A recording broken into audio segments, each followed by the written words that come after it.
Hi, I'm going to take you through a set of lower body stretches that focus on the legs and are particularly useful for runners, but all of these involve being on the floor. These are progressive stretches, so you might want to work on these holding them for a little bit longer than usual, probably about 20 to 30 seconds. So the first one we're going to do is a butterfly stretch. We're going to sit on the floor with the soles of the feet together, keeping your heels as close to your body as is comfortable, and just let the knees fall towards the floor. Keep the spine nice and upright and neutral.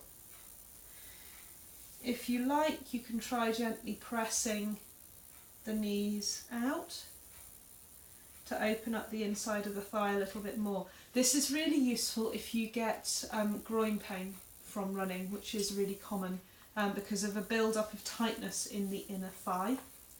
That in itself can be caused by gait issues, so if you get that, it's well worth having a look at your running form and seeing where that's coming from. But in the meantime, you can relieve it with this stretch and also prevent it.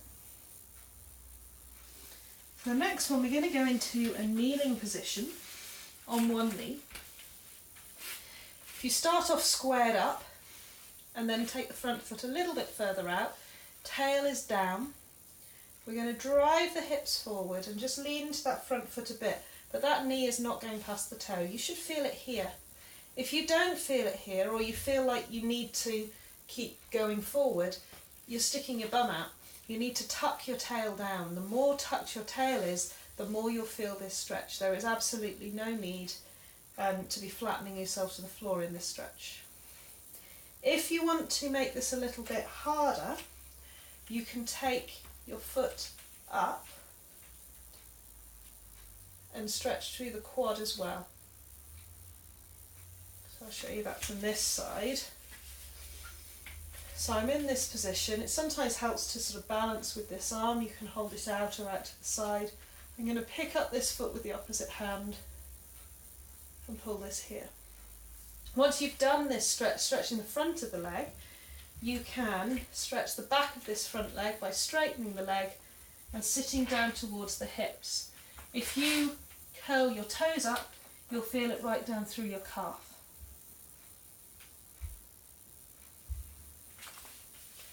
The next stretch, and second to last stretch, is going to be a pigeon stretch. So to get into this, you need to start on all fours. You're going to take your knee up to your hand and then your ankle across to your other hand. So this lower leg is actually across the body.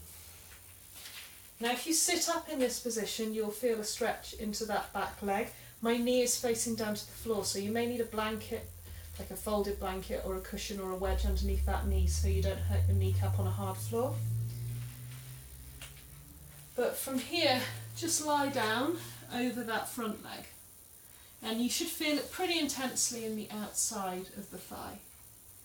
This is really good for sciatic pain. It's stretching out the piriformis and the gluteus medius. But if you get sciatic pain as a result of tightness in those muscles, this will relieve that. It also helps to balance the hip rotators for the sake of alignment. I'm going to show you this from the front so you can see what that foot placement looks like again. So we're on all fours, we're going to take this leg across. Now you might not be able to get your leg all the way across, in which case just bring it back a little bit. But you're aiming to make it nice and horizontal. So we go from sitting up, where you'll feel this in the front of the hip, and then just lie down over the top of that leg and really breathe deeply and let these muscles release. Last thing we're going to do is just to release the spine. On all fours, this is a cat stretch. Stretching up, exhaling, looking forward. Really feel the lengthening through the body, particularly through the front. Just releasing the core. Okay, so that is a set of floor stretches for the lower body, particularly for running.